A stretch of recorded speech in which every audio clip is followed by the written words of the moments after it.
Hey everybody, this is SCCA's Track Night in America event from July 12th at DCTC in Rosemount, Minnesota. Had a quick end to the day after an off on lap 3, but since crash videos are more interesting than lapping videos, here we go with session 1.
definitely a bummer of an end of the day, but on the plus side, it was a pretty minor impact with no injuries, no other cars involved, and minimal damage, so not as bad as it could have been. Looking at the video, the course setup this time required a slightly wider line through turn 1, which ended up making a difference. So whether it's rain or any other condition, you have to drive the track you have, and obviously I wasn't cautious enough in these early laps to make sure my line was good.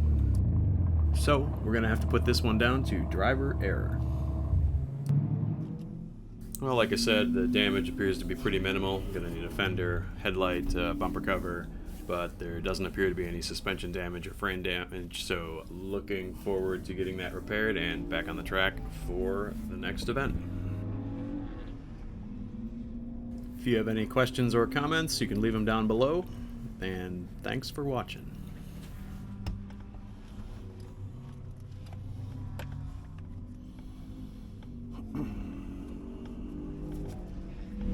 Well, that wasn't what we planned to do.